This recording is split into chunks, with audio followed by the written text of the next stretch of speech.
The cafe door chimed at exactly 6:47 every morning, 3 minutes before the official opening time.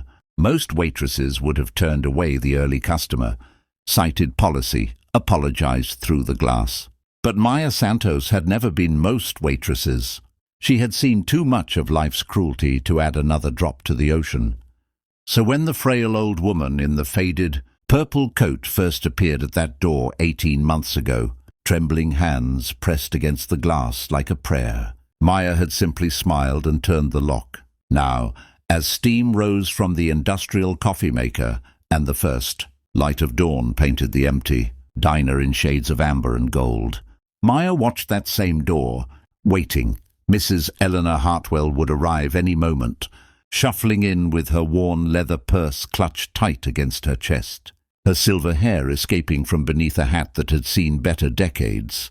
And Maya would be ready with the usual: black coffee, 2 sugars, oatmeal with cinnamon and honey, and most importantly, a warm smile and 20 minutes of genuine conversation before the morning rush transformed the quiet sanctuary into chaos. What Maya didn't know, as she straightened the silverware and hummed along to the radio's soft jazz, was that today would be different. Today, 4 black SUVs would pull up outside the small corner diner in downtown Philadelphia. Today, men in expensive suits and a woman carrying a leather briefcase worth more than Maya's monthly rent would walk through that door. Today, everything would change. But that was still an hour away. For now, there was just the familiar chime, the shuffle of tired feet, and Mrs. Hartwell's face lighting up like sunrise when she saw Maya rushing over to help with her coat. "Good morning, sunshine," the old woman said, her voice papery but warm. It was what she always said, had said every morning for 547 days straight, through rain and snow and the blistering heat of 2 Philadelphia summers. "Good morning, Mrs. H," Maya replied, guiding her to the corner booth by the window, the one that caught the morning light just right. "How are you feeling today?" Mrs. Hartwell settled into the cracked vinyl seat with a soft sigh. "Old dear, I'm feeling old, but grateful to see another sunrise, and even more grateful to see your face." Maya squeezed her shoulder gently before heading to pour the coffee. She had learned Mrs. Hartwell's story in fragments over the months, pieced together between sips of coffee and bites of toast. A husband lost to cancer 15 years ago. 3 children scattered across the country, too busy with their own lives to call more than once a month. An apartment 4 blocks away that felt too big and too empty, where the silence pressed down like a physical weight. "I don't know what I did before I found this place," Mrs. Hartwell had confessed one morning last winter, tears catching in the corners of her eyes. "Before I found you, dear. You gave me a reason to get out of bed." Maya had never told her that the feeling was mutual. That coming to work and seeing Mrs. Hartwell's grateful smile made Maya feel like she mattered, like she was doing something real in a world that so often felt fake and transactional. At 28, working double shifts to send money back to her mother in Puerto Rico and pay off her younger brother's medical bills, Maya sometimes felt invisible, like just another body moving through the city's machinery. But when Mrs. Hartwell looked at her, really looked at her and saw her, Maya felt human again. The morning routine unfolded as it always did. Maya brought the oatmeal, perfectly prepared, and sat down across from Mrs. Hartwell for those precious 20 minutes before her manager arrived in the diner, filled with impatient commuters barking orders for coffee to go. They talked about Mrs. Hartwell's garden that she couldn't tend anymore, about the books she was reading, about Maya's dream of one day opening a small restaurant where people could feel at home. "You'd be magnificent at that," Mrs. Hartwell said, touching Maya's hand with her own, so thin the bones felt like birds' wings beneath papery skin. "You have a gift, dear.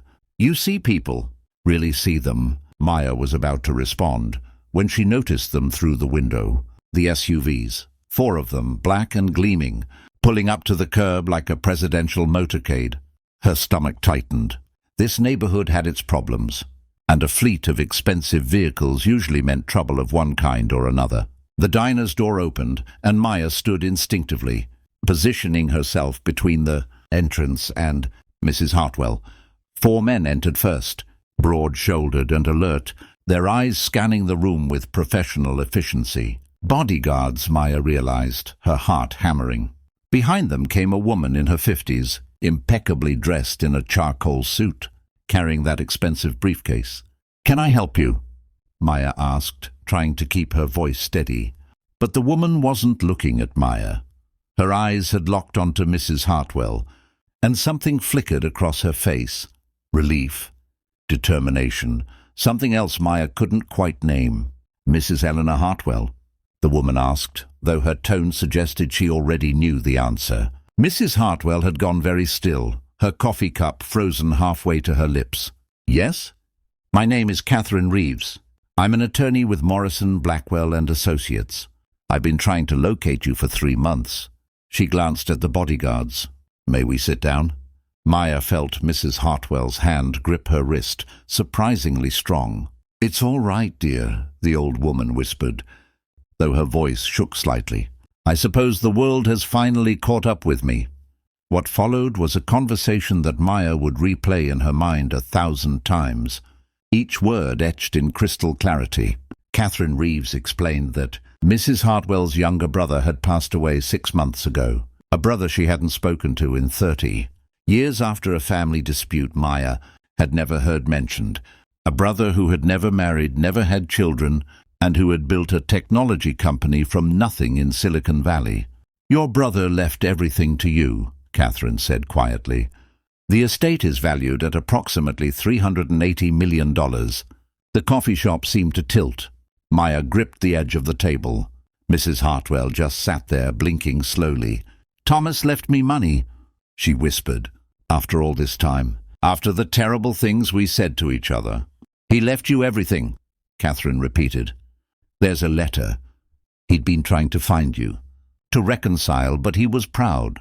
And then he got sick, and it happened very quickly."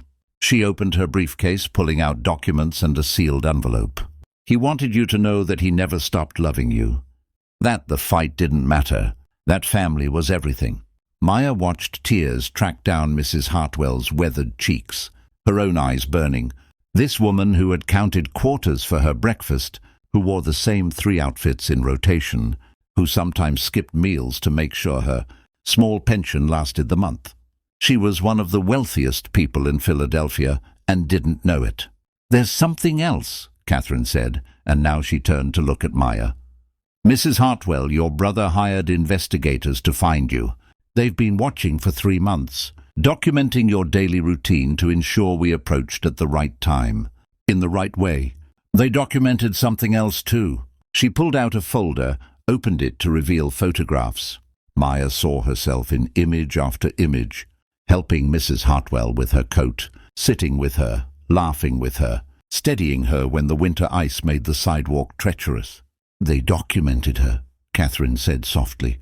"This young woman who showed up every single day, who opened early just for you, who sat with you when she should have been working, who treated you like family when your own family had forgotten you existed." Mrs. Hartwell turned to Maya, her whole face crumpling. "You never asked for anything, not once. I thought you were just being kind." "I was being kind," Maya said, tears spilling over now. "You gave me as much as I gave you, Mrs. H. You gave me purpose. You gave me joy." Catherine cleared her throat gently. "Mrs. Hartwell, we need to discuss your estate. Set up accounts, arrange security, handle legal matters. But first, you mentioned something every day for the past 3 months. The investigators documented it in their reports." "What did I mention?" Mrs. Hartwell asked, bewildered. "That you wished you could help a young woman named Maya open a restaurant. That she deserved better than working herself to exhaustion in a diner. That she had a gift for making people feel at home." The old woman's hand found Maya's again. "I did say that. Every morning in my prayers. I wished I had something to give her besides my company and my stories." "Well," Catherine said, allowing herself a small smile, "now you do." What happened next would be reported in newspapers, shared on social media, turned into one of those feel-good stories that people passed around when the world felt too dark. Mrs. Eleanor Hartwell, newly minted multimillionaire, established the Maya Santos Fellowship, Fund with an initial endowment of $5 million. The fund would help service workers, waitresses, cleaners, retail workers, all the invisible people who kept society running, achieve their dreams. Maya would be the first recipient. A restaurant of her own, fully funded, with Mrs. Hartwell as her partner and most loyal customer. They would call it Eleanor's, and it would become known throughout Philadelphia as the place where nobody was invisible, where everyone was seen and valued, where kindness was the currency that mattered most. But all of that was still to come. In that moment, in the small corner diner with the cracked vinyl booths and the coffee maker that sputtered, two women held hands across a table and cried. One had given wealth without knowing it. One had given kindness without expecting anything in return. And somehow, impossibly, the universe had balanced the scales. "Thank you," Mrs. Hartwell whispered. "Thank you for seeing me." "Thank you," Maya whispered back, "for seeing me too." Outside, the city was waking up. Soon the morning rush would begin, commuters flooding in with their orders and their impatience and their smartphones. But for now, there was just this. Two souls who had found each other in the loneliness of a world that so often forgot its most vulnerable, most beautiful hearts. Two women who had reminded each other what it meant to be human. The cafe door would chime at 6:47 tomorrow morning. But tomorrow, everything would be different. Tomorrow, both of them would finally understand what they had always deserved to know. That kindness is never wasted, that small acts of grace echo farther than we can imagine, and that sometimes, just sometimes, the universe finds a way to give us exactly what we need, delivered by exactly the person we needed to meet.